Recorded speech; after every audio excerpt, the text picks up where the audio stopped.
Hey guys, welcome back to the Friday Vlog, where we discuss activity that goes on here with the BuzWeaver channel. That includes things like current events, headlines that are in the news, pop culture, social media, technology, and items of interest that come up during the week that allow us to have a little bit of a dialogue. If this is your first time here to the channel, I'd like to welcome you guys here. If you're returning visitors or subscribers, I want to thank all of you guys for your continued support. We're starting things off from a tweet I put out earlier this week. There was a time when citizens of this country were known as Americans. In the last 4 years, we've seen language change and definitions change. Today we have intersectionality, identitarianism, pronouns, and identifying.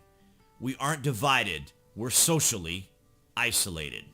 And I would argue that this is the direction the progressives, the left, and the establishment wanted us to be in a state of chaos, in a state of confusion, not really knowing what's actually going on, not even how to identify ourselves or who we are, because this way they could inject the language by changing definitions.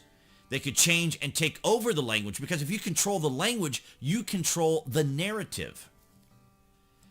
For 4 years, I have been saying, and for the last 3 years I've been saying here on the channel, how the Democrats working alongside the mainstream media and the tech giants, Trump detractors, and establishment, trying to convince as many people as possible to hate the president. I would get eye roll after eye roll from people. And today we see it right here, Yahoo News, USA Today.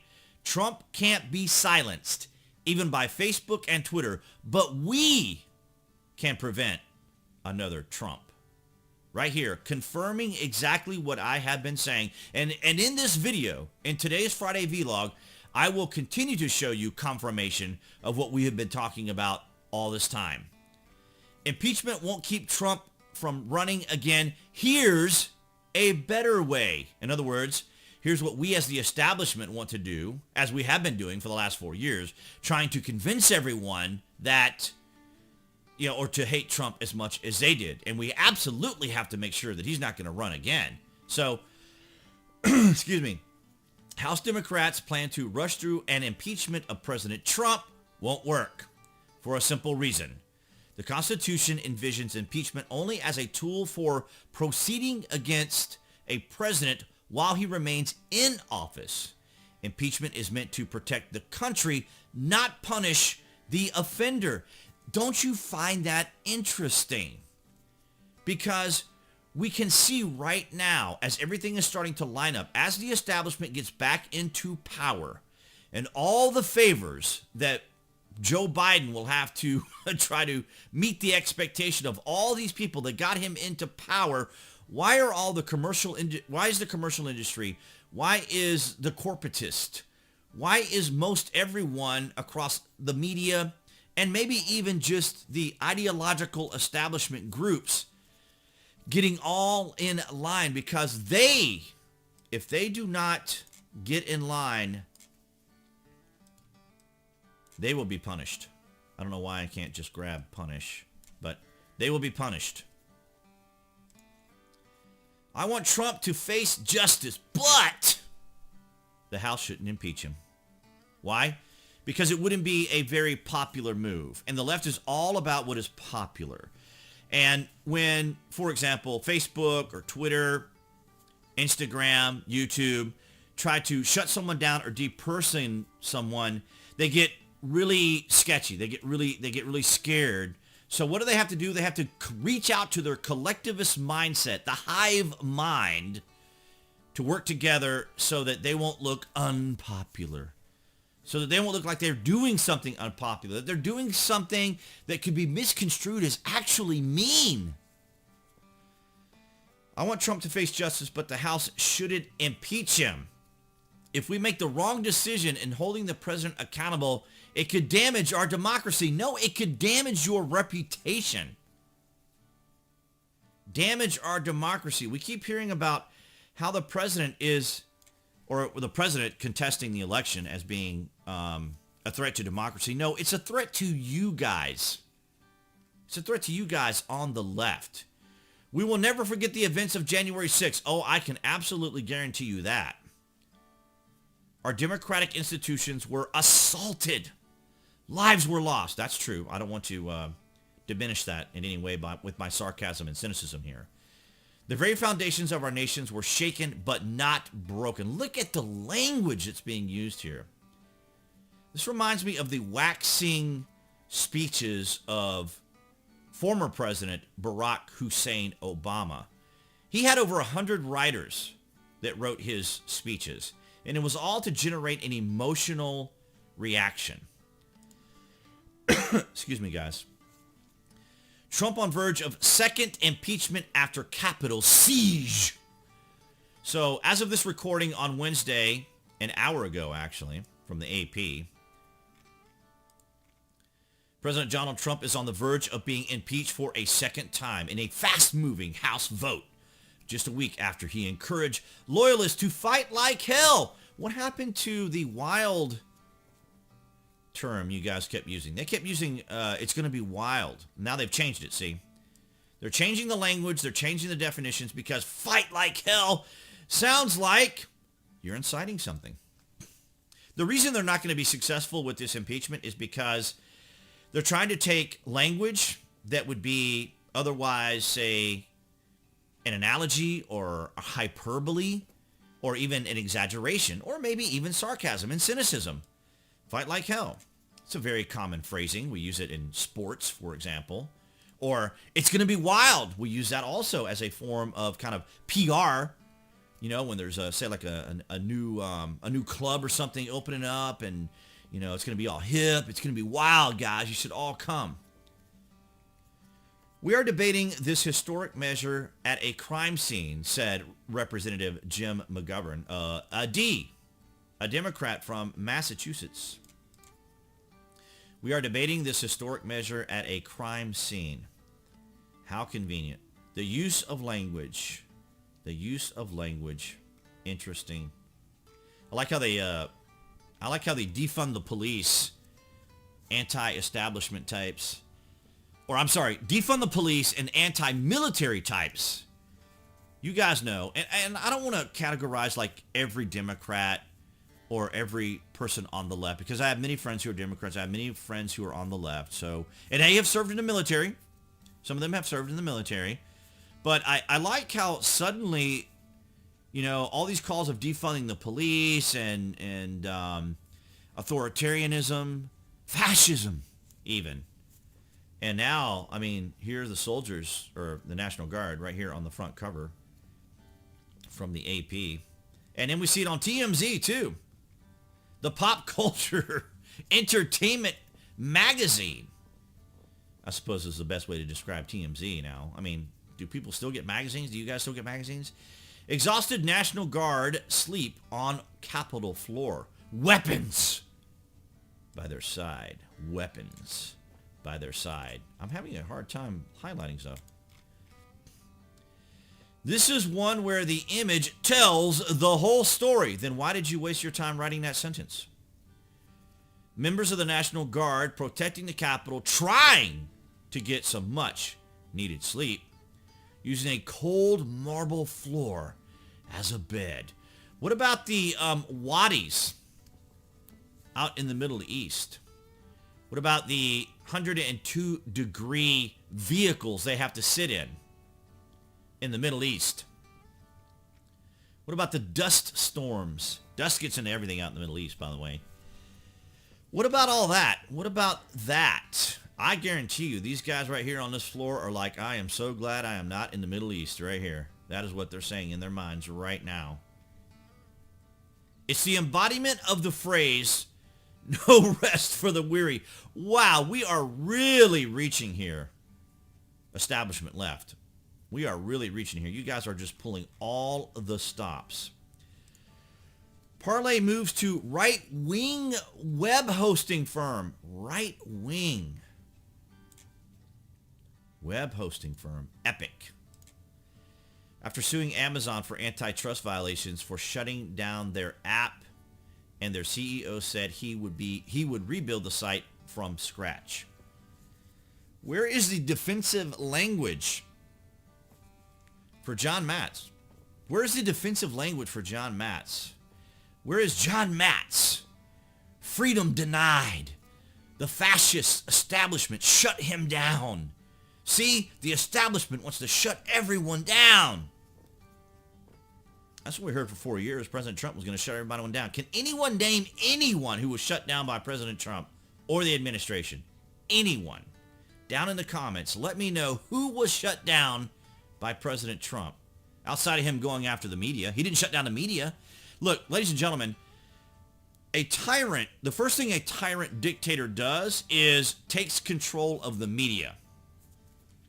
So they can't write articles like this that disparage them. That's the first thing they do. Did you see President Trump ever have any sort of control over the media whatsoever outside of just, giving them a hard time and pointing out their ridiculous behavior? A disgruntled employee changed the State Department's website to say that Trump's term ends today, sources say, and they jeer and they clap and they laugh hysterically. Secretary of State Mike Pompeo is launching an investigation after biographical pages for the president and vice president were changed on Monday. Yep, you see, it's totally fine when the left does this kind of stuff, and they laugh about it. It's giddy, and they write articles about it like BuzzFeed. They're all giddy about it. Now, there's still a lot of discussion on what actually happened here. So here's a screenshot capture. Donald Trump's term ended on 2/21/01/11. That's not even the way the Europeans write it. The Europeans do like the day first and then like the month and whatever. At 1949 hours, that would be 7:49 p.m. for the layperson who does not use standard time or military time as we described it here in the States. Michael R. Pence also. Term ended. So that was going on. I hearken you guys back 3 years ago. Former Tweety? Conway Tweety? Former Twitter employee who deleted Trump's account says it was a mistake. Yes! You know why it was a mistake, guys? Because it embarrassed Twitter. It solidified and punctuated what people like me as commentators say all the time, that the Democrats, working alongside the mainstream media and tech giants, are trying to convince everyone to hate the president as much as they do. Should I make a t-shirt that says that? Like, share, and comment if I should make t-shirts that say that. So, this guy, who I'm not going to dare try to pronounce his name, is a Turkish name, but they say that he resides in Germany. Yeah. Revealed himself as the former Twitter employee in question, who was born and raised in Germany, was working as a fixed-term contractor for Twitter under a U.S. work and study visa. And when people normally hear immigrations or illegal immigrants, they usually think of our good friends down south of the border there in Mexico, coming from Honduras and other countries down in South America. But believe it or not, it is individuals from across the world that come here as students, or in this person's case, come here on a work visa, and they just overstay the visa. And these places keep them employed. Airbnb says it will block reservations in D.C. area during inauguration. That fascist Trump administration shutting people down, keeping people from going to Airbnbs. That Trump administration, we must impeach him for this insolence. Airbnb says, as the British would say, Airbnb says it will cancel all short-term reservations in the Washington, D.C. area next week as escalation of its efforts around safety and the presidential inauguration.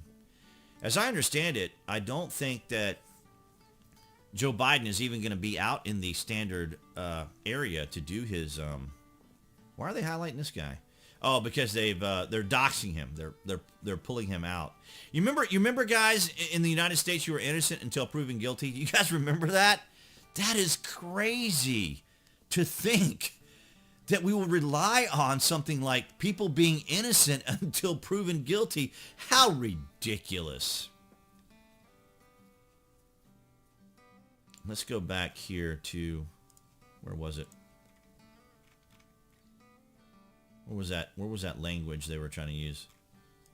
Why can't I find it? My apologies for skipping through all of this. Right here. Fight like hell. Look at the language. Look at the language. Okay. But we're all saved. Bruce Willis asked to leave store for refusing to wear a mask. There we go. Bruce Willis standing up for our rights. The First Amendment. The Fourth Amendment, the 10th Amendment, right here. Bruce Willis standing up for our rights. Isn't that comforting? All is well. So, ladies and gentlemen, loyal subscribers, returning viewers, it is Wednesday, January the 13th, and we are waiting to see if, in fact, the Democrats will pull the trigger. Let me use some inflammatory language. Let's see if the Democrats are willing to pull the trigger to bring down a sitting president on analogies, on hyperbole language. Can the Democrats convince rational, cogent, common sense thinking people? Because the president has not called for a call of action. He has not said, do this and do that at all. So they have to grab his language here because they were using wild. It's going to be wild. They were using that, but they went with fight like hell because this implies to fight like hell.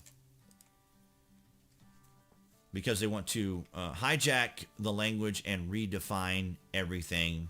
So this is where we are, ladies and gentlemen. If something dramatic happens earlier in the week, I will perhaps go live. So this is where we stand right now as of this recording.